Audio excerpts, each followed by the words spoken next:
बुद्धाची कहाणी नाही, कथा नाही, प्रत्यक्ष जीवन जगलेली माणसं, घडलेली माणसं. धम्म आपल्या दारी भाग 24 दिनांक 22 मार्च 2026 रोजी रामटेके कुटुंबाकडे मानेवाडा येथे संकल्पना ॲडव्होकेट डॉक्टर रमेश राठोड यांची बघा काय आहे धम्म आपल्या दारी धम्मचर्चा व परिचय. सरांची पाहुणे मंडळी ग्राफिन आली, वाटते सर. आडोशी राहणारे बागीचे आजूबाजूचे लोक आली. अतिशय आनंदमय वातावरण झाला आणि धम्म जेव्हा ज्यांच्या घरी येतो, दारापर्यंत येतो, तेव्हा अत्यंत आनंद, मौल्यवान विचार, मौल्यवान व्यक्ती, मौल्यवान प्रसंग, मौल्यवान विषय आपल्या समोर येतो आहे. आपण सर्व या ठिकाणी आलो, अतिशय आनंद वाटला. अशाच प्रकारे धम्म हा प्रत्येकाच्या घरी जावं, याचा परिणाम इतरांवर सहज पडतो आहे. आजूबाजूचे लोक आपल्याकडे बघत, चांगल्या वातावरणाने बघत होते. रस्त्याने येताना सुद्धा खूप लोक आमच्याकडे वेगळ्या दृष्टीने बघत होते. त्यांना अतिशय आनंद वाटत होता. धम्म हा स्वतःला आनंदित करतो, इतरांना सुद्धा आनंद देण्याचं काम करतोय. आपण इथे आनंदी वातावरण निर्माण करण्यासाठी, चांगला माणूस होण्यासाठी, घरातील चांगला माणूस होऊन इतरांना चांगला माणूस बनवण्यासाठी या धम्माची गरज आहे. जोपर्यंत आपण एक दुसऱ्याजवळ येणार नाही, एक दुसऱ्याजवळ बसणार नाही, प्रगती होणार नाही, इतरांना सुद्धा माहीत पडणार नाही. त्यामुळे आपण ह्या धम्म कार्याला जास्तीत जास्त पुढे नेण्याचा प्रयत्न करूया. जो धम्म रॅलीत आला तो आदर्श व्यक्ती आहे. समाजाने त्याच्याकडे बघावं, इतरांनी आपलं उदाहरण द्यावं, स्वतःला आपण चांगलं व्हावं याची स्वतःनी सातत्याने परीक्षण करावं, चेक करावं, स्वतःला दुरुस्ती करावी आणि इतरांसमोर आदर्श ठेवावा. अतिशय चांगला कार्यक्रम सरांच्या दारी झालेला आहे.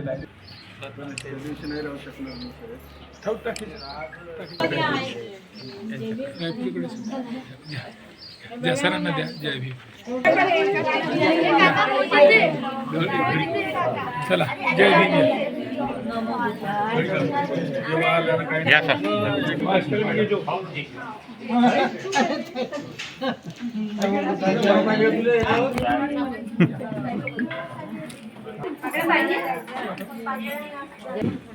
नमो बुद्धाय, जय भीम. नमो बुद्धाय, जय भीम. जय भीम, जय भीम. नमो बुद्धाय, जय भीम.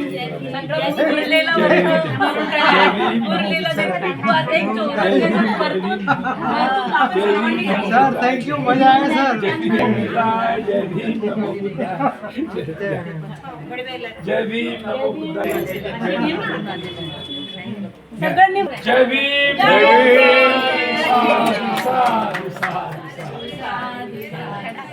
चला सर्वांचे पाय. नमो बुद्धाय, जय भीम. नमो बुद्धाय, जय भीम. नमो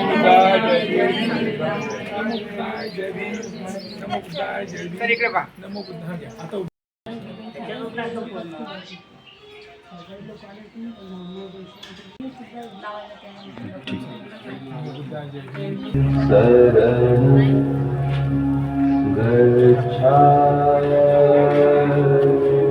जय भीम. नमो बुद्धाय. जय भीम.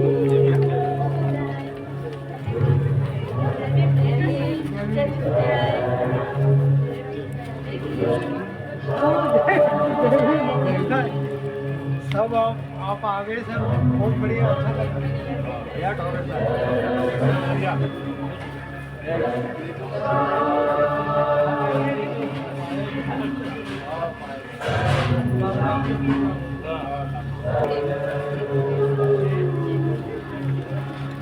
जय भीम.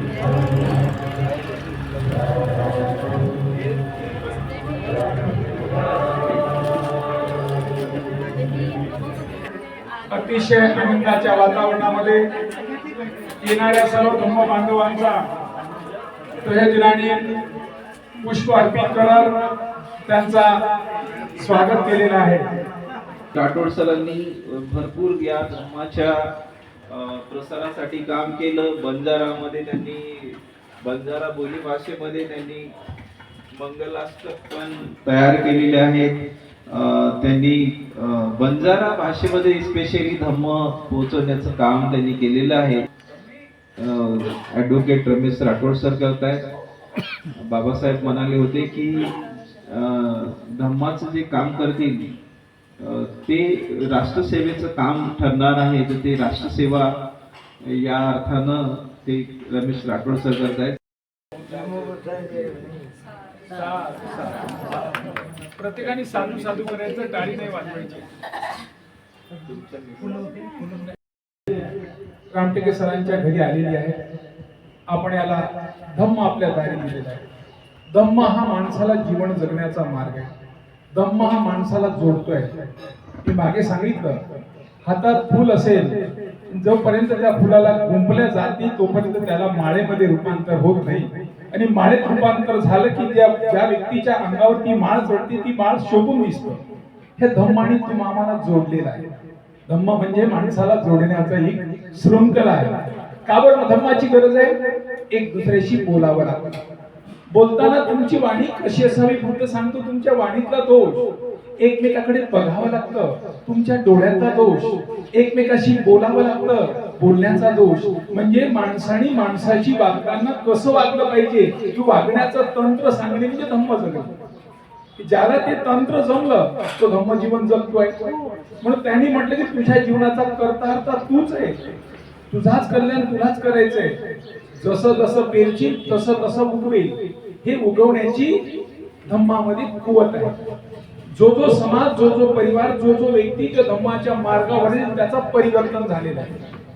आज आपण एवढ्या मंगल दिवशी 2 दिवसापूर्वी मंगल दिवस झाला. 20 मार्चाची ही जागतिक आठवण आहे. भारत देशामध्ये सर्वांसाठी आठवण आहे. महाड सत्याग्रह दिन. महाड सत्याग्रह दिन हे कशासाठी झाला?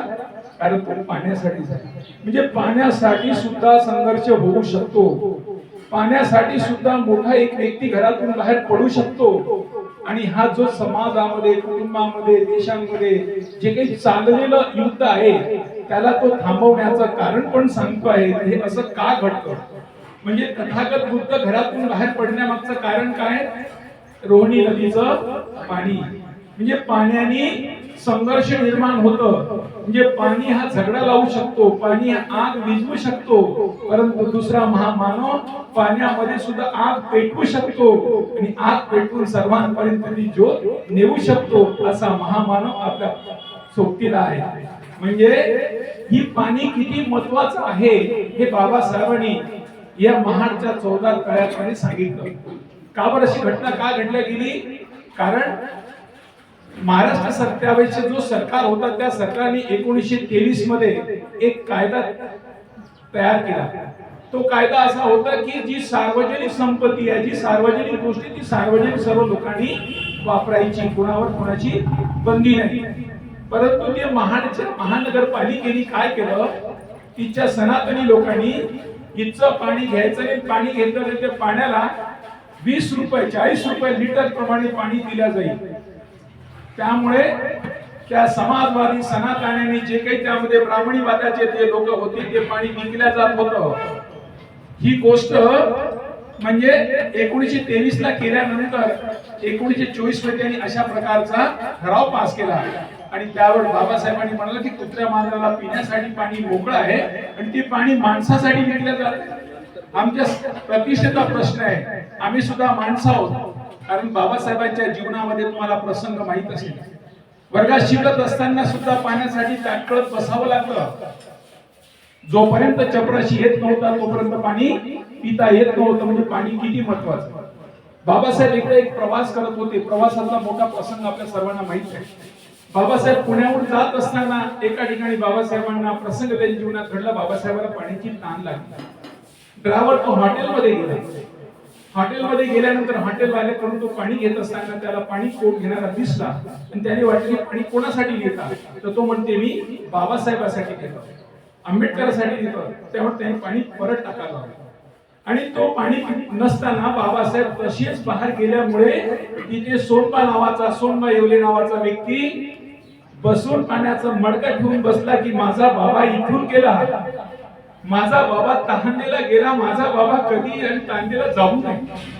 बघा तो प्रसंग, एका अज्ञानी अनाडी माणसाला त्या बाबासाहेबांच्या विषयी किती मोठी आतुरता, किती मोठी कुतुलता, किती मोठी आत्मीयता की माझा बाबा इथून गेला.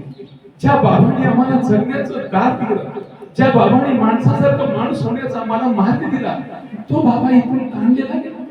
त्या बाबाला पाणी नाही दिला गेलं. त्यामुळे तो सोन्ना ते माठ घेऊन तिथे तसाच बसला. जेव्हा सोन्ना मेल्यानंतर बाबासाहेबांपर्यंत ती गोष्ट गेली की बाबा एक व्यक्ती तुमच्या नावाचं पाणी घेऊन तिथे बसत होता. बाबासाहेब प्रत्येक विषयाची आणि त्यांची ज्या ठिकाणी त्यांची बाबासाहेबांची समाधी होती तिथे येऊन पुष्पांजली करायची. अरे माझ्यासाठी माझ्या समाजातला माणूस किती तडपडतोय, हा पाणी किती महत्वाचं आहे. या पाण्यासाठी म्हणून बाबासाहेबांनी हा संग्राम सुरू केला. याला धम्म संग्राम म्हणून धर्म संग्राम म्हणून नाव दिलं. आणि पाण्याची केस तुम्हाला माहिती सहज झाली का? या ठिकाणी 7 कोर्टांमध्ये केस दाखल केल्या गेल्या. हे ज्यावेळेस बाबासाहेबांनी हा जो संग्राम सुरू केला, पाणी पिण्यासाठी बाबासाहेब गेले, त्या सोबतीला बाबा सोबतीला 5000 लोक होती.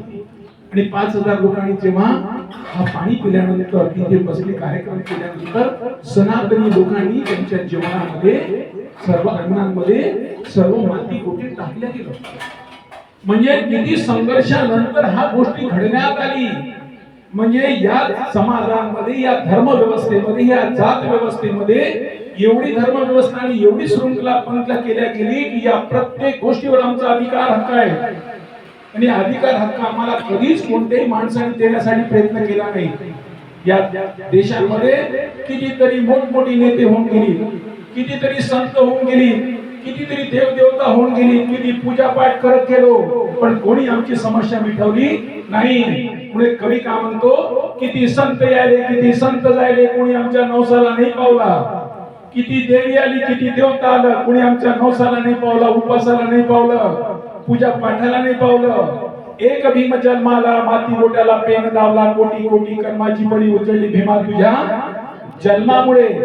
एक पुत्र जन्माला येतो, 1000 वर्षाची गुलामी आमची नष्ट करतो, म्हणून तो आमच्यासाठी धन्य आहे. म्हणून पदोपदी पाऊल पावले आमच्यासाठी धन्य आहे. कारण जी पाऊल जी मार्ग त्यांनी दाखवली, आज आम्हाला एवढं बंदिस्त करून टाकलं. त्या बंदिस्तेतून मुक्त करण्याचं काम आम्हाला राजा बनवलं. कारण राजा होण्याची कुवत त्यांच्यात होती. सम्राट अशोक हे राजे होते, ते प्रजेसाठी झगडत होते. पण बाबासाहेबांनी प्रजेला राजा बनवलं. आज तुम्ही आम्ही सर्व राजे आहोत. कोणामुळे? फक्त आणि फक्त एका बाबासाहेबांमुळे. कितीतरी लोक आले असते, टाळाने मृदंग ठोकत गेले असते, परंतु राजा बनवण्याची कुवत आम्हाला दिली नसती. आज त्यांनी कायदेशीर कायद्याच्या तरतुदी बांधून आम्हाला या देशाचं काय बनवलं? राजा बनवला. माहित असेल, देशाचा प्रधानमंत्री हा चहा विकणारा आहे. चहा विकणारा सुद्धा देशाचा प्रधानमंत्री होऊ शकतो. जंगलामध्ये राहणारी बाई सुद्धा देशाची राष्ट्रपती बनू शकते. हे कशामुळे? कोणामुळे? हे एका महामानवामुळे. म्हणजे ज्या या महामानवाने ज्यांना ज्यांना मार्ग दाखवले त्यांच्या जीवनामध्ये परिवर्तन झाला. या महामानवाने या देशाला जी दिशा दिली त्या दिशामुळे या देशाचं परिवर्तन झालं. आणि या महामानवाच्या वाटेवर जो जो समाज, जी जी जातीची माणसं, जी जी माणसं गेली त्याच्या जीवनात परिवर्तन झालं. कारण देशाला सर्वात मोठा रोग लागलेला आहे. या रोगाचं निदान आजपर्यंत कोणी केलं नाही. कोणता रोग आहे देशाला? या रोगाला, देशाला रोग आहे तो म्हणजे जातीचा रोग आहे. जात या देशाला लागलेली सर्वात मोठा रोग आहे. या रोगावर निदान आजपर्यंत कोणीच केलं नाही. चापड चुपड केलं, फाटल्या कपड्याला शिवत गेली, परंतु यांनी त्याला पूर्ण फेकून दिलं. समाजसेवा, समाज सुधारणा, समाज परिवर्तन. समाजसेवाची व्याख्या तुम्हाला सांगितली. एखादा घर जर चिरा पडला असेल त्याला डागडुई करणे म्हणजे समाजसेवा करणे. समाज सुधारणा म्हणजे त्या घरावर एखादा मजला चढवणे म्हणजे समाज सुधारणा करणे. समाज परिवर्तन करणे म्हणजे त्या घराला पाडून टाकणे, नवीन घर बांधणे. तुम्हाला जसं घर बांधायचं, जसे तुम्हाला मजले चढवायचे तुम्ही चढवा. बाबासाहेबांनी आम्हाला काय केलं? समाजाचं परिवर्तन करून टाकलं. आता त्या धर्मात, त्या गोटी, त्या नात्यात, त्या पात्यात पडू नका. हे सर्व फेकून द्या आणि तुम्हाला पाहिजे तसं. कसं पाहिजे? असं पाहिजे मी दिलेला मार्ग आणि तुम्ही चला, तुमचा कल्याण होईल. तो मार्ग आम्हाला दिला. समाज परिवर्तनाचा मार्ग दिला. म्हणून आज समाज परिवर्तनाचे दोदक म्हणून आपण या ठिकाणी बसलो. आम्हाला का माहित बुद्ध कोण आहे?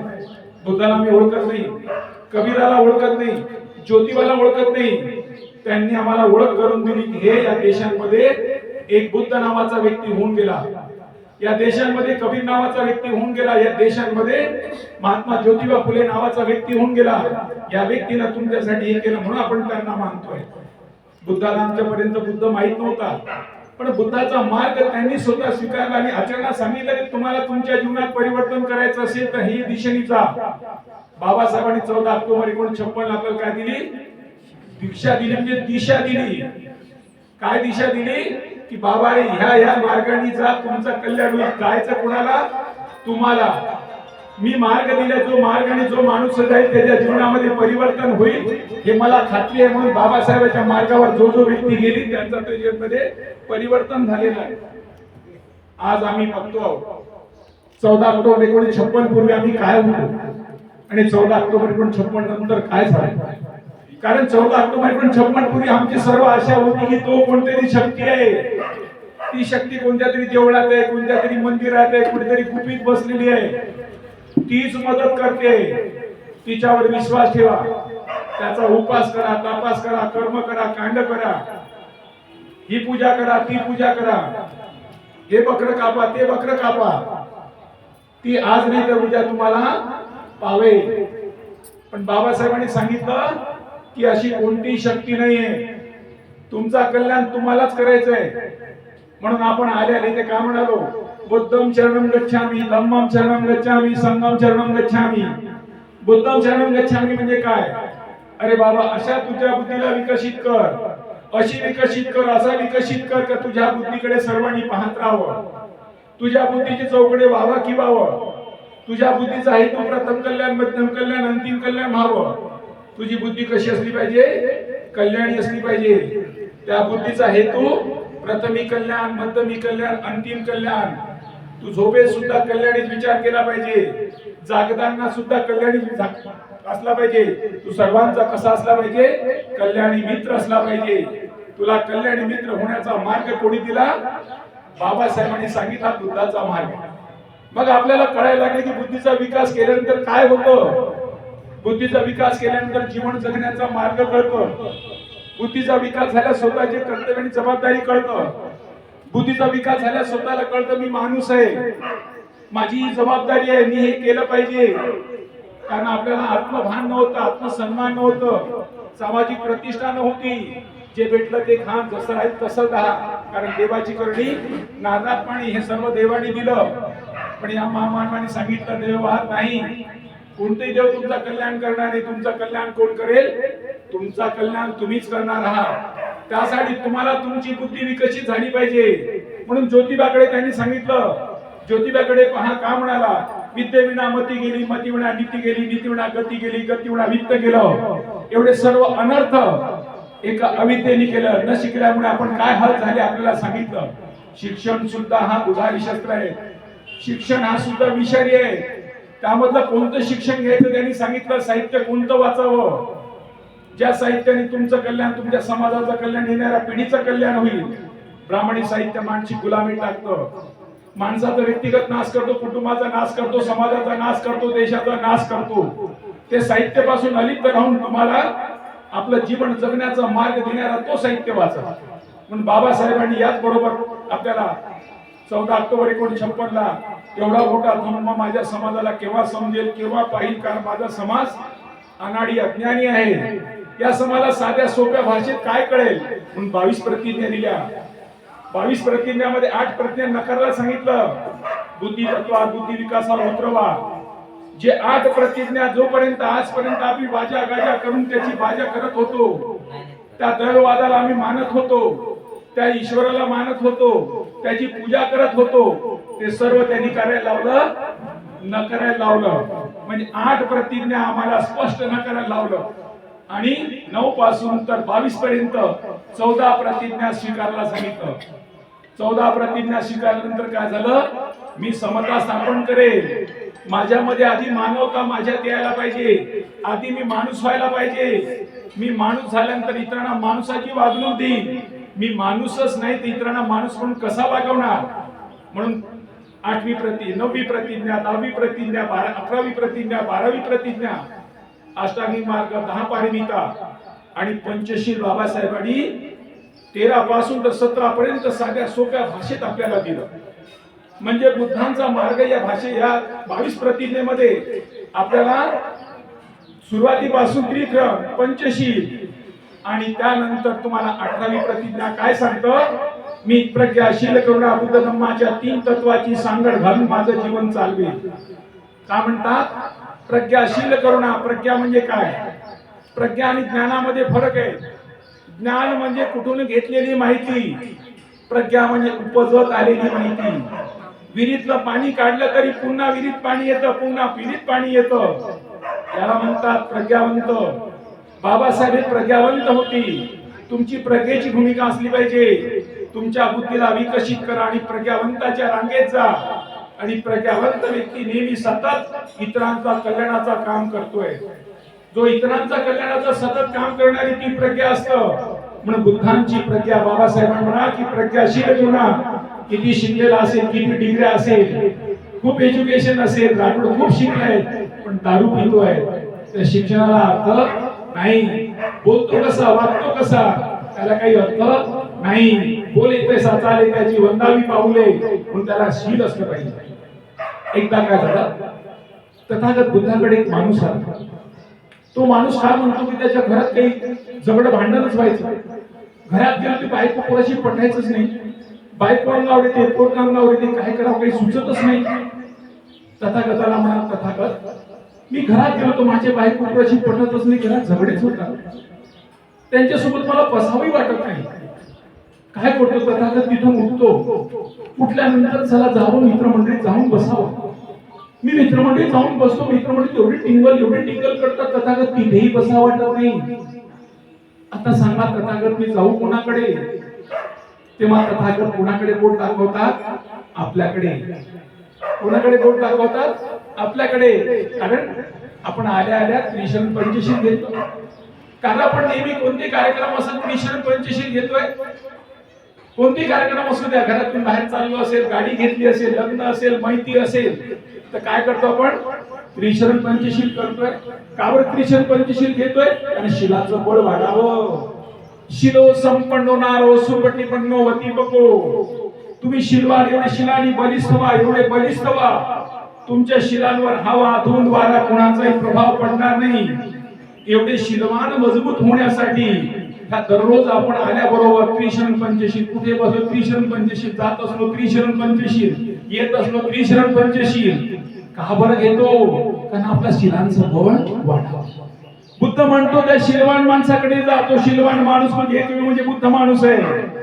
आपण बुद्ध झालो म्हणून आपल्याकडे लोक दृष्टीने दाखवतात की तोच माणूस तुम्हाला मार्ग देऊ शकतो. कारण शिलो संपन्नो सुपटिपन्नो वती बको. शिलवान माणूस शिलाच्या बळावर किती कठीण प्रसंग असेल, किती कठीण मार्ग असेल, त्यातून तो मार्ग काढतोय. जगातील लोक भारताकडे एवढे वेगळे नजरेने का पाहतात? हा देश हजारो वर्ष गुलामीचा देश. या देशाला गुलाम म्हणून राहण्याची अशा प्रकारची मानसिकता आहे. असा मानसिकता असलेला देश आज राजा म्हणून जगवतोय. या देशांमध्ये भांडणं सगळे होत असतील, महागाई वाढल्या जात असतील, परंतु मोठा बंड दिसत नाही. आपण मागे सांगितलं तुम्हाला, आताच नुकताच करोना लागून गेला. भारत देशांमध्ये करोना लागल्यानंतर या देशाच्या प्रधानमंत्रीला या देशामध्ये लॉकडाऊन लावण्यासाठी 8 वाजता डिक्लेअर करतो, रात्री 12 वाजतापासून लॉकडाऊन भारतात लागू होतो. पण इतर देशातलं, अमेरिकेच्या राष्ट्रपतीला अमेरिकेमध्ये लॉकडाऊन लावता नाही आलं. कारण काय? भारतात लॉकडाऊन भारताच्या प्रधानमंत्री लावता येईल कारण त्या शिलवान माणसाचा स्पर्श या देशातील भारतीय संविधानाला स्पर्श लागलेला आहे. त्या लेखणी, त्याच्या लेखणीतून तो लिहिण्यात आलेला आहे. जेव्हा शिलवान माणसाचा स्पर्श एखाद्या ठिकाणाला लागतोय, एखाद्यावर त्याची सावली पडते, सावली पडली असेल, त्याची लिखाण असेल, पेन लागली असेल, त्या शिलवान माणसाची लेखणी लागल्यामुळे त्या भारतीय संविधानामुळे भारताचा प्रधानमंत्री लॉकडाऊन लावू शकलो. कारण लोक म्हणतात एवढ्या विशाल देशांमध्ये, लोकसंख्येचा देश आहे, इथे जातीयता आहे, महागाई दिवसेंदिवस वाढत आहे, तरी परंतु या देशांमध्ये कोणत्याही प्रकारचा बंड दिसत नाही. या देशामध्ये प्रत्येक व्यक्ती एकरूप दिसतोय. एकरूप ठेवण्याचं काम कोणी केलं? ते भारतीय संविधानाने, भारतीय संविधान निर्माण कोणी केलं? त्या महामानवाने. पुत्र द्यावा गुंडा त्याचा त्रिलोकी लागेल झेंडा, असे पुत्र कितीतरी कुत्र्या मांजरासारखे जन्माला येतात. हा पुत्र एवढ्या जन्माला आला कमी अवधीमध्ये 65 वर्ष जीवन जगला. 36 वर्षांच्या कालखंडामध्ये आमच्या जीवनामध्ये अतोनात बदल केला. आज आम्ही 5 कोटी लोकांच्या, जे 5 कोटी SC ST लोक आहेत त्यांच्या जीवनामध्ये आमूलाग्र बदल झाला. आज आपण ज्यांच्या घरी आलो आहोत, हे घर कसं होतं, हे घरातला माणूस कसा होता, त्याचे आई वडील कसे होते, झोपडीत असन, फाटक्यात तुटक्यात असन, कुठेतरी गोंदिया जिल्ह्यात कुठेतरी एखाद्या कोपऱ्यात असन, तिच्या व्यक्तीला इथे आणून सुटा बुटात आणून मोठा बंगला बनवण्याची कुवत तुम्हाला कोणी निर्माण करून दिली? त्या महामानवाने निर्माण करून त्यांनी संधी दिली. आमच्या बापाला, आमच्या आजोबाला, पंजोबाला कोणी रोखलं होतं? आणि आजोबा पंजोबाला संधी देणारा कोणी नव्हता. या मानवाने कोणाला घर नाही दिलं, दार नाही दिलं, गाडी नाही, घोडा नाही, 10 रुपये कोणाच्या हातात दिलं नाही. काय दिलं त्यांनी? विचार दिला. विचारासोबत संधी दिली. म्हणून विचाराची क्रांती होणं गरजेचं आहे. म्हणून यांचे पुतळे फोटो आपण आपल्या घरात का लावले? आपण आलेल्यांना पुसतो काय? यांनी जगापेक्षा, समाजापेक्षा, इतरांपेक्षा जो दिला तो विचार दिला.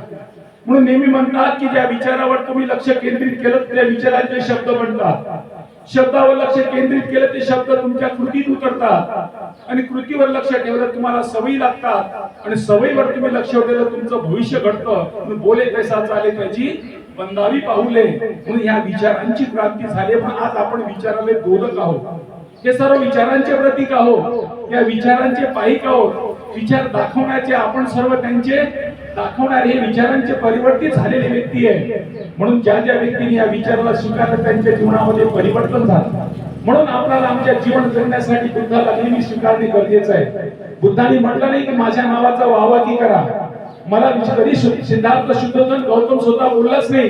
बुद्ध ही पदवी कोणालाही घेता येतं. जो जो आपल्या बुद्धीचा विकास करेल, जी बुद्धी मानवाच्या कल्याण हितासाठी कामासाठी वापरेल तो बुद्धिमान होईल. जो बुद्धीचा वापर करणार नाही, म्हणून बुद्धांनी वारंवार बाबासाहेबांचा केलं त्याला विचार करा. बुद्धीचा विकास करून चालत नाही. त्या बुद्धीला चांगल्या विचारांची जोड आहे, म्हणजे शिलांची जोड आहे. म्हणून धम्म आहे. धम्म म्हणजे काय? चांगले शीलवान होणे, नीतिमान होणे, कर्तृत्वशील होणे आणि स्वतःचा ऑडिट स्वतः करणे. मी काय केलं, दिवसभर मी कसा वागलो, मी कसा करतोय, म्हणून मला माझं स्वतःचं ऑडिट करायचंय. ऑडिट करण्यासाठी कोणाला पुरावा ठेवण्याची गरज नाही ठेवली. बुद्धांनी कोणासाठी कोणती जागा नाही ठेवली. बुद्धांनी जागा तुम्हाला तुमच्यासाठी ठेवली. ऑडिट तुम्हाला करायचंय.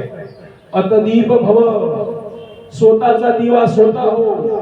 स्वतः काय केलं तू चेक कर. कोणत्या गोष्टी तुझ्या जीवनामध्ये कमी आणि जास्त झाल्या याची भरती तू करून पहा. कोणालाही तुझे ऑडिट करायची गरज नाही. म्हणून धम्म जीवन जगत असताना त्यांनी 5 शिलाचं नेहमी वारंवार सांगितलं. 5 शिलापैकी 6व्या शिलाबद्दल कोणी बोलला नाही. म्हणून बुद्धांनी आपल्याला 5 शील सांगितलं. पानातिपाता वेरमणी शिखापदम समाधी आणि अतिनदाना वेरमणी शिखापदम समाधी आणि कामेषु मिथ्याचारा वेरमणी शिखापदम समाधी आणि मुसावादा वेरमणी शिखापदम समाधी आणि सुरामेर मज्जे प्रमादठाना वेरमणी शिखापदम समाधी. हे तुम्हाला शील जपण्यासाठी दिलेले आहे. मला आदर्श माणूस होण्यासाठी घरातून निर्मिती केली पाहिजे. म्हणून घरामध्ये दररोज इथे असलेल्या सर्व महिलांना विनंती की आज आपण धम्म जीवन जगणारी माणसं झालो. धम्म कसा आहे? एक प्रेमाची ज्योत आहे. ज्योत से ज्योत लगाते चलो, प्रेम की गंगा बहाते चलो. कारण धम्म अचानक येणारी गोष्ट नाहीये. झाडाला दररोज पाणी द्यावं लागतं. झाड हिरवं राहतं तसं मनाला सुद्धा प्रशिक्षित करत राहावं लागतं. या मनाला वारंवार सांगत राहावं लागतं. म्हणून घरामध्ये दररोज वंदना झाली पाहिजे. ही वंदना घेण्याची तुमची सर्वांची जबाबदारी आहे. कारण तुमच्या मुलाला संस्कार कुठे बाजारात भेटणार नाही. कोणी येऊन तुमच्या मुलाला संस्कार देणार नाही. धम्म जीवन जगणे म्हणजे संस्कारी जीवन घेणे. संस्कारी जीवन घेण्यासाठी मला संस्कारित होणे, धम्म माझ्यात रुजवणे आहे. आणि धम्म रुजवल्यानंतर धम्माचे अंकुर मला माझ्या परिवारात दिसली पाहिजे. हा मुलगा कोणाचा? हा धम्म जीवन जगणाऱ्या या व्यक्तीचा. ही मुलगी कोणाची? धम्म जीवन जगणाऱ्या आईची. म्हणजे त्या आईच्या नावाने बापाच्या नावाने त्या मुलाकडे मुलीकडे त्यांनी बघावं आणि सांगावं की अशी मुलं आमच्या घरात निर्माण झाली पाहिजे, अशी मुलं आमच्या घरी आली पाहिजे. काही वेळेस काही माणसं घरी येण्यासाठी लोक तडपतात. तुम्ही आमच्या घरी एकदा येऊन तर बघा, तुम्ही आमच्या घरी येऊन तर बघा, कारण त्यांची पाऊलं त्यांचा स्पर्श त्या घराला लागावं असं त्या व्यक्तीला वाटत राहतं. कारण धर्मी गुरु प्यारा प्यारा, पापी गुरु खारा खारा. तुम्ही चांगली कृत्य केले असेल तर प्रत्येक व्यक्तीला वाटतं की असंच कृत्य मी पण करावं, कारण तसं सावली तशी उजेड तसा प्रकाश सर्वांना वाटतं. आणि तुमचा शील कसा आहे, सुगंधासारखा, ज्या दिशेने जाईल त्या दिशेला मोहित करतोय. म्हणून ती मोहित करण्याचं काम, म्हणून बुद्ध जिथे जिथे गेले असेल, बुद्धांच्या चरण जिथे जिथे लागलं असेल, बुद्धाच्या वाणीतून तोंडातून जी शब्द बाहेर पडली असेल, प्रत्येक शब्दाची लिखाण झालंय. आज बाबासाहेबांवर किती पुस्तकं, 65 पुस्तकं मोठे निघतील एवढा साहित्य आहे. महाराष्ट्र सरकारने 23 पुस्तकं, 23 मोठे खंड जाहीर केले आहेत. पुन्हा 65 खंड निघतील एवढा मोठं साहित्य बाबासाहेबांच्या नावाचं शिल्लक आहे.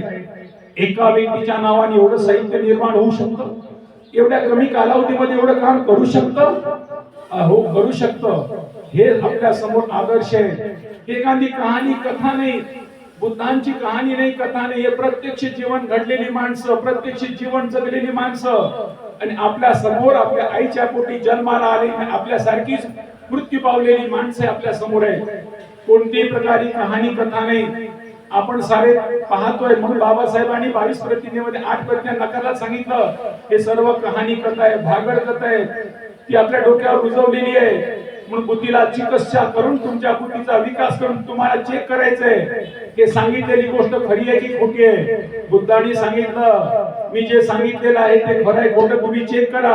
तुम्हाला वाटत असेल, पटत असेल तर त्याचं मार्गावर या, नका येऊ नका, कोणावर आग्रह नाही.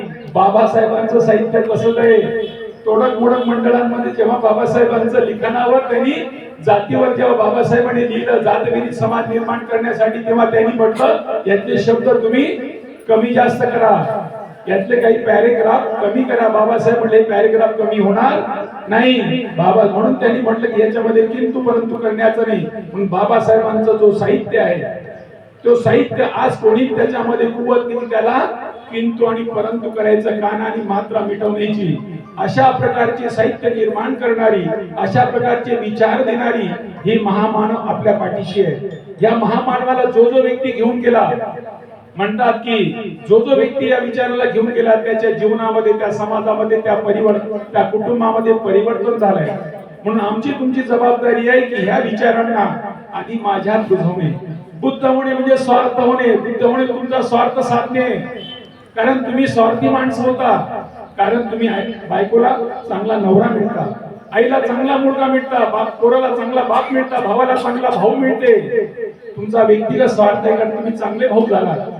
म्हणजे बुद्ध होणे म्हणजे तुमचा व्यक्तीचा स्वार्थ करणे. त्यामुळे तुमचा स्वार्थ साधायचा असेल तर बुद्ध मार्गावर येणे. कारण तुम्हाला समाज मानतोय, समाजामध्ये चांगल्या माणसाची गरज आहे, समाजात चांगल्या माणसासाठी तडपतोय. म्हणून चांगला माणूस होण्यासाठी तुम्हाला एकमेव मार्ग म्हणजे तो बुद्धांचा मार्ग आहे. बुद्धाचा मार्ग झाल्याबरोबर तुमची ऑटोमॅटिक प्रतिमा उजळते, ऑटोमॅटिक तुम्हाला समाज मानतोय. माझ्यासारख्या भटक्या तुटक्या माणसाला मी जेन्यू मध्ये गेलोय, जेन्यू मध्ये मी तिथे भाषण करायला गेलो. मला भाषण करण्यासाठी भटक्या तुटक्या तांड्यातल्या माणसाला तिथे पोहोचवण्याचं काम कोणी केलं, या धम्माने केलं. मी बुद्ध मार्गे आल्यामुळे माझ्या 4 समाजात 4 लोकांत माझी प्रतिमा उजळली. मी या मार्गे आल्यामुळे माझ्याकडे शिक्षणाच्या पोस्ट ग्रॅज्युएटचे 12 डिग्री आहेत. म्हणजे मी या शिक्षणामुळे, या रांगेत आल्यामुळे माझं स्वतःला लागलेली अलंकार आहे, हे भूषण आहे. मी एवढ्या डिग्र्या माझ्या जेव्हा नावाच्या पाठीमागे लागतात, ती लागलेली भूषण या धम्म मार्गी, बुद्ध मार्गी, बाबासाहेबांच्या मार्गी लागल्यामुळे आलाय. आज समाजामध्ये लोकांमध्ये येण्यामागचं कारण काय? 4 लोकांमध्ये मी बोलणारा भटका तुटका समाजातला, त्या जंगलात असलेल्या समाजातल्या, कुटुंबातला, कधी शिक्षणाची जोड नसलेली, चांगले संस्कार नसलेले, चांगल्या माणसाचं सानिध्य नसलेल्या, दारवाडी मटण झगडा अशा असलेल्या सानिध्यातला माणूस धम्म मार्गावर आल्यानंतर कशा प्रकारे बदलतोय, 4 लोकांना कसं गोष्टी सांगू शकतोय, ही धम्माची करामत आहे. जो जो माणूस या समाज धम्माच्या मार्गी येतो त्याच्या जीवनामध्ये परिवर्तन होतं. त्या व्यक्तीला समाज ऐकतोय, त्या मार्गावर लोक येतात आहे. आपण आज या मार्गावर का आलो आहे, आपल्या धम्माची का गरज बसली, धम्म घरोघरी नेला पाहिजे असं का वाटलं. बाबासाहेबांनी आपल्याला सांगितलं प्रत्येक बोलताना मी बोलत आहे जाणीव करून घ्या. दर रविवारी तुम्ही विहारात गेलेच पाहिजे.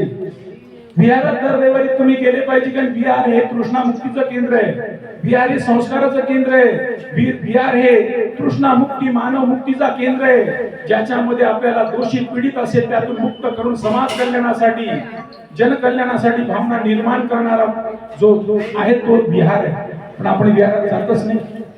आपण विहारात जात नसल्यामुळे विहाराला तुमच्या घरी येणे. आज जे आलेली आहे कोण आलेले आहे, धम्म आपल्या दारी आला म्हणजे विहार तुमच्या घरी आला. विहार तुमच्या घरी विहाराची गोष्ट घडते ती इथंच घडत आहे. जे विहारांमध्ये बुद्धमूर्ती होती, विहारांमध्ये जे आपण वंदना घेतली असतील, जे विहारात जे बोलत असतो ते इथे बोलत आहोत. विहार कुठे आला, तुमच्या घरी आला. का बरं आला, कारण मी वकील आहे.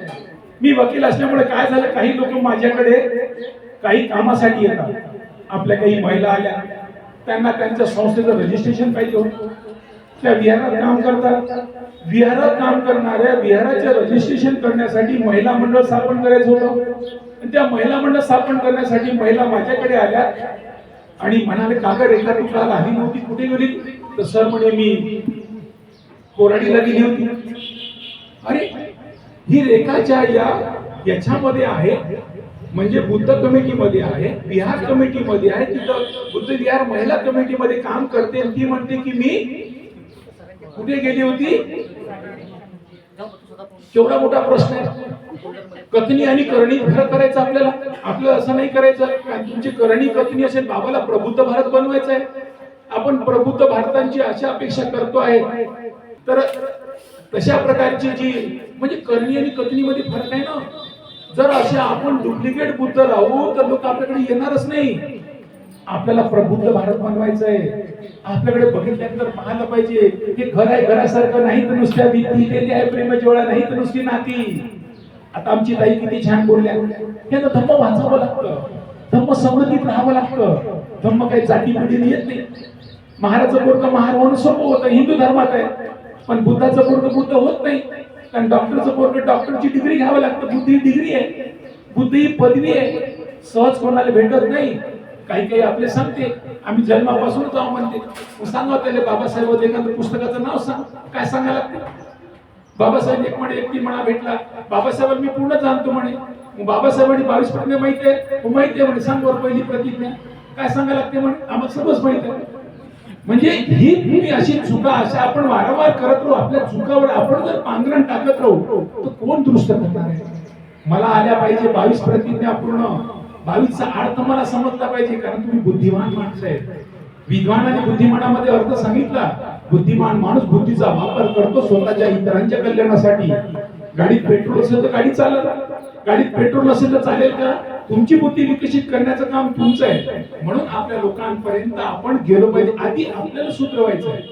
बुद्ध होणे म्हणजे स्वतःला आधी सुधारणे. मी खरा खात असेल तर मला लाज वाटली पाहिजे की मी 4 लोकांना 4 गोष्टी सांगतो मी खरा खातो. बुद्ध म्हणते ऑडिट कर स्वतःला. मी जर 4 लोकांना 4 गोष्टी सांगत असेल, मी तिथे जाऊन दारू पित असेल, बुद्ध म्हणते ऑडिट कर स्वतःला. बुद्ध होणे म्हणजे स्वतःला ऑडिट करणे. 4 लोकांची तुम्हाला काही गरज नाही. एखाद्या ताईने सांगावं राठोड सर तुम्ही तर असे करत होते की लांछा लागायला नको, कारण स्वतःला इंट्रोस्पेक्शन करायचं आहे, स्वतःला आत्मपरीक्षण करायचं. बुद्ध होणे म्हणजे स्वतःचं आत्मपरीक्षण करणे. झूठा पैसा रूठा भाई, समय समय पर काम आहे. आपण एक दुसऱ्याचे भाऊ आहोत. सुखा दुःखात आपण गेलो पाहिजे. सुख दुःख कसा कळेल, जोपर्यंत आपण एक दुसऱ्याच्या घरी जाणार नाही. आज आपण यांच्या घरी का आलो. बाबासाहेबांनी सांगितलं त्या घरी जा, त्या घरात बघा, बाहेर बुद्ध आणि आतमध्ये खंडोबा. चालन का. तर हे सर्व चेक करायचं आम्हाला, कारण इथं आपल्याला बनवायचं. ज्योत से ज्योत लगाते चलो, प्रेम की गंगा बहाते चलो. धम्म ही प्रेमाची ज्योत आहे. वैराणी वैर वाढतं, म्हणून त्यासाठी प्रेमाचा वापर करणं गरजेचं. वैराणी सर्व दृष्टी होतं, म्हणून आम्हाला ती पोचवायची. आमच्या लोकांमध्ये, आमच्या कुटुंबांमध्ये आता हे रॅलीचा काय परिणाम होतो. हा रॅली घेण्यामागचा आपण 4 लोक एकत्र बसलो. आम्ही 4 लोकांना सांगितलं की बाबारे आपण असं केलं पाहिजे, लोकांच्या घरी आपण गेलो पाहिजे. कारण कुणामध्ये कोणती अडचण असेल कोण सांगेल. कुणाची मुलगी लग्नाची आहे, कुणाचं मुलगा लग्नाचं आहे, कुणाची आर्थिक परिस्थिती ठीक नाही, मुलगा आई वडिलांना त्रास देतोय, सुनबाई सासू सासऱ्याला त्रास देते, सांगावं कोणाकडे, जावं कोणाकडे? अशा समस्या असताना आपल्या बाजूला डॉक्टर आहे, इंजिनियर आहे, वकील आहे, पोलीसवाले आहे, मोठे साहेब लोक आहेत, मग फायदा का? म्हणून आम्ही एक दुसऱ्यांच्या घरापर्यंत गेलो पाहिजे, एक दुसऱ्या समस्या समजून घेतल्या पाहिजे. आडोशी देतो, पडोशी देतो, त्या व्यक्तीला त्रास देतोय, त्या व्यक्ती जावं कुणाकडे? या व्यक्तीने त्या जिव्हाळ्याने तो गेला पाहिजे, तो माझा बंधू आहे, तो माझा भाऊ आहे, मी त्याच्या घरी गेलो पाहिजे. म्हणून तुमची आमची जबाबदारी आहे, धम्म आपल्या दारी येण्याचं काम एकच आहे की आपल्याला भावकी वाढवायची आहे. आपण कोणाच्या नात्यात नाही, गोत्यात नाही. जर सरांनी एखादा परित्राण पाठ घेतला असता, एखाद्या नात्यातली माणसं आली असती आणि ते नात्यातली गेली असती. आज धम्माने आपल्याला त्यांच्या दारावर आणलं, त्या कुटुंबाशी ओळखी करून घेतली, त्या कुटुंबातली घरात कोण माणसं आपल्याला माहित होईल, आपण कोण आहोत त्यांना माहित होईल. उद्याला कोणताही प्रसंग, कोणती घटना, कोणताही योग काही सांगता येणार नाही. आपल्याला आरोग्य जपायचंय, मानसिकता जपायची आहे, आर्थिकता जपायची आहे. कोणी आर्थिक अडचणीत असेल तर आपण त्यातून मार्ग काढू शकतो. झूठा पैसा रूठा भाई, समय समय पर काम आहे. आपण एक दुसऱ्याला कामावर येणारी माणसं म्हणून भावकी जोडणं गरजेचं आहे. भावांच्या दारावर जाणं गरजेचं आहे. भावामध्ये जिव्हाळा निर्माण करणे गरजेचं आहे. म्हणून महिलांची जबाबदारी आहे एकामेकाच्या घरी जाणं, एकामेकाच्या पाहणं. या महिलांना आमच्यासाठी का जोडतो की आमच्या घरी या, आमच्या घरातलं तुम्ही बघा, तुमच्या घरातलं आम्हाला पाहू द्या. काही कमी असेल, दृष्टी असेल आपण करू, कारण आपण बुद्ध मार्गी आहोत, आपण धम्म मार्गी आहोत, आपण त्या महामानवाच्या कल्याणी मार्गावर आहोत. त्यांना आपली गरज नाहीये, बाबासाहेबाला आपली गरज नाहीये, आपल्याला त्यांची गरज आहे. बुद्धाला आपली गरज नाहीये, आपल्याला बुद्धाची गरज आहे.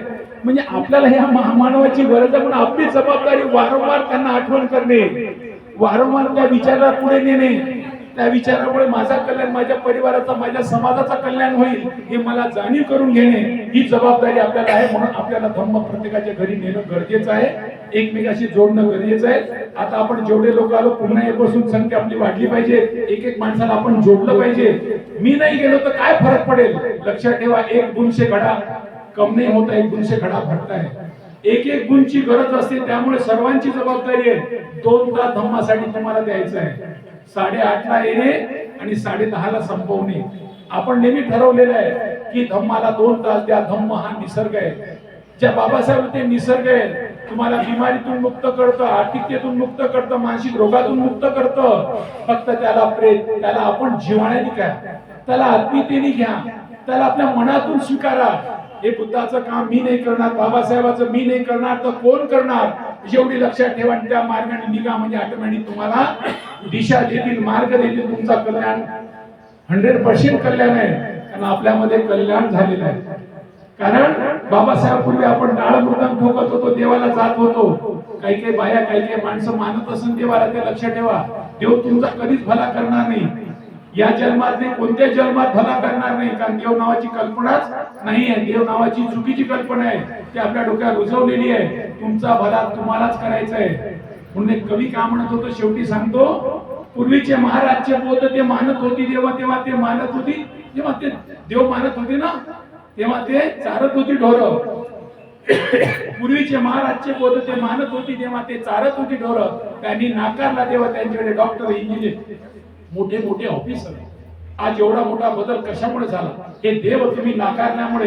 देव नावाची कल्पना कोणाच्या डोक्यात असेल, कोणाच्या घरात असेल, चोरीनं ठेवलेलं असेल, कोणी बाई मानत असेल, कोणी माणूस मानत असेल. महत्वाचा केंद्रबिंदू बाई आहे, घरातली महिला आहे. महिला त्या घरातलं सर्व हटवू शकते आणि महिला जी मानसिक गुलामी होऊ शकते. म्हणून महिलांनी घरी यावं. एक वेळा नाही, 2 वेळा, 3 वेळा नाही. कसं एक वेळ सांगू की एखादा हात जर चिखलाने भरलं तर पटकन धुता येते, पण पेंटनी भरलं तर लवकर धुता येते का? नाही. काही लोकांचं पेंटचं भरलेलं मानसिकता असते. काही देव लवकर त्याच्या डोक्यातून निघत नाही. म्हणून त्या डोक्यातला देव काढण्यासाठी आपल्याला त्याला देवाचे महत्व समजून देणे, आपल्या कर्तृत्वाचे महत्व समजून देणे, हळूहळू त्याच्या डोक्यातून देव काढणे. कारण बाई बेकू तर परिवार बेकू. आई जर बेकूफ असेल तर मुलगा बेकूफ, मुलगा बेकूफ तर परिवार बेकूफ, परिवार बेकूफ समाज बेकूफ. म्हणजे एका बाईमुळे किती नुकसान होतं. म्हणून घरातल्या, कुटुंबातल्या महिलांकडे लक्ष द्यावं, त्या महिलेने स्वतः लक्ष द्यावं आणि प्रश्न करावं.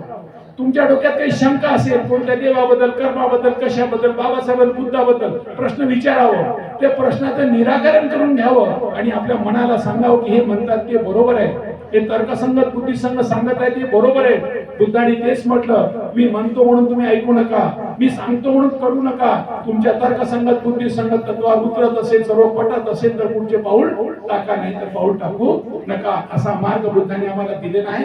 अशा कल्याणी मार्गावर आपण आलेलो आहोत. आज आपण ज्यांच्या घरी आलो त्या घरी येण्यामागचा हेतू हाच आहे की त्या घराचा आपला परिचय व्हावा, आपला परिचय त्यांच्याशी व्हावा. म्हणून आज आपण ज्यांच्या दारावर आलो आहोत त्या दारात ज्यांचं घर आहे, मी रामटेके सरांना त्यांच्या परिवारांना विनंती करतो त्यांनी पुढे यावं आणि आपला परिचय या समूहाला द्यावं. कारण हा समूह तुमच्या कुटुंबात तुमचा परिचय करून घेण्यासाठी आलेला आहे. म्हणून रामटेके सरांना सर आणि त्यांच्या पत्नी ओमनताई रामटेके यांना मी विनंती करतो की त्यांनी राठोड सरांना सन्मान चिन्ह देऊन पुष्पगुच्छ देऊन त्यांचं स्वागत करावं.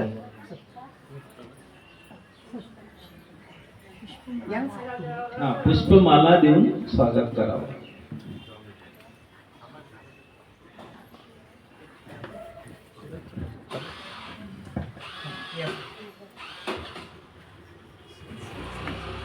आयुष्यमान इंजिनियर ओके सर, आयुष्यमान किशोर खांडेकर सर स्वागत करत आहे.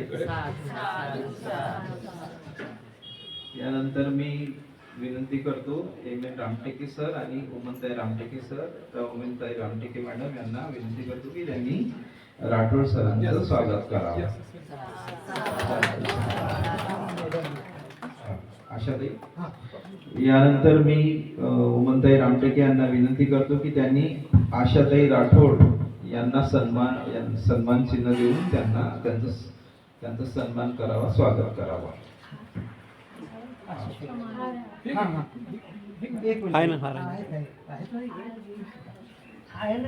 आहे तिथेच आहे.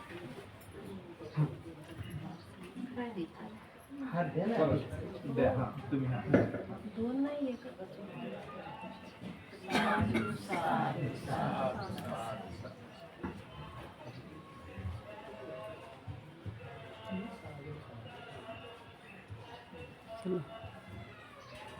आदरास जे पात्र आहेत त्यांचा सन्मान करणं हा बौद्ध संस्कृतीचाच एक भाग आहे.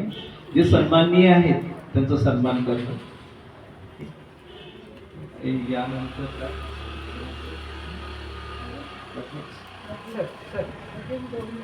आता या प्रसंगी आयुष्यमान एम.एन. रामटेके सर आणि ओमनताई रामटेके या उपस्थित समुदायाला आपला परिचय करून देतील. ट्रान्सपरन्सी हा सुद्धा बौद्ध धर्माचा एक भाग आहे, आचारात आणि विचारात सुद्धा.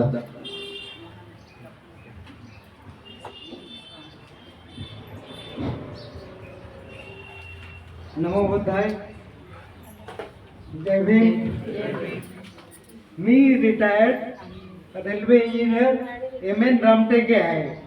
मला एकच मुलगी आहे, ती M.Phil PhD आहे लंग कॅन्सर मध्ये. तिला काम असल्यामुळे ती येऊ नाही शकली.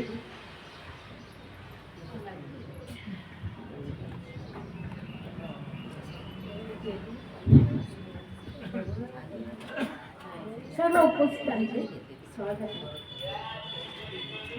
आजचा हा कार्यक्रम अतिशय महत्त्वाचा आणि प्रेरणादायी आहे.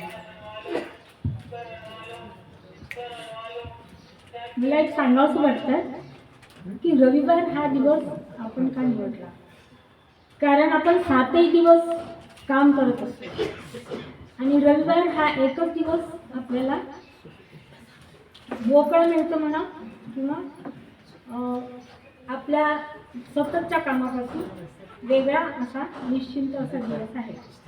मला एक सांगावंसं वाटते की महात्मा ज्योतिबा फुलेंनी सत्यशोधक असं एक आंदोलन केलं होतं आणि त्या आंदोलनामध्ये एक नारायण मेघाजी लोखंडे नावाचा त्या आंदोलनाचा एक कार्यकर्ता होता आणि त्या कार्यकर्त्यांनी म्हटलं की 7ही दिवस आपण काम करतो आणि एकच दिवस आपल्याला तो मिळतो. हा दिवस तर आपण आपल्या परिवारासाठी देतो ना, आपल्या परिवारासाठी काम करतो. पण हा रविवार दिवस आपण समाजासाठी काम करायला पाहिजे. म्हणून त्यांनी इंग्रजांशी हा एक रविवार दिवस मागितलेला होता. तर रविवार दिवस त्यांनी दिलेला नव्हता म्हणून त्यांनी आंदोलन केलं होतं. आणि 1881 पासून तर 1889 पर्यंत 8 वर्ष त्यांनी आंदोलन केलं आणि शेवटी इंग्रजांनी ते मान्य केलं आणि रविवार हा दिवस आपल्याला सुट्टीचा म्हणून जाहीर केला. आता हा रविवार दिवस आपण सतत काम करत असतो आणि म्हणून आपण तो करमणुकीचा म्हणा किंवा आरामाचा म्हणा असा निवडला जातो आणि आपण आनंदात असतो. पण मी म्हणते, मला असं वाटते की हा रविवार दिवस थोडासा का होईना समाजासाठी आपण द्यायला पाहिजे आणि समाजासाठी जे काही आपल्याकडून होईल ते करायला पाहिजे. जे आदरणीय राठोड सरांनी केलेलं आहे त्यांना आपण सहकार्य तर करूच, पण आपल्या मनातून पण आपण हे ठरवू की बा रविवार दिवसातला काही भाग काही तास आपण समाजासाठी द्यायला पाहिजे. समाजासाठी दिलं गेलं नाही तर समाजामध्ये आपण बघतो आज की समाजामध्ये बेरोजगारी आहे, अत्याचार आहे, आणखी भूकमारी आहे आणि आपण बघतो आहे की बरेच काही असे गुन्हेगारी घडत असतात. या गुन्हेगारीच्या माध्यमातून या गुन्हेगारी नष्ट व्हावी म्हणून का होईना सरांनी म्हटलेलंच आहे की आपण एकमेकाच्या घरी गेलो पाहिजे किंवा 4 महिला एकत्र मिळून त्या विषयावर चर्चा करायला पाहिजे. आणखी ही गुन्हेगारी कशी आपल्याला दूर करता येईल. तर म्हटलेलं तर एकदा की आपण आपल्या मुलांवर जे संस्कार करू तर त्या संस्कारातूनच आपण समाजाचं काही काम केलं असं होईल असं मला वाटतंय.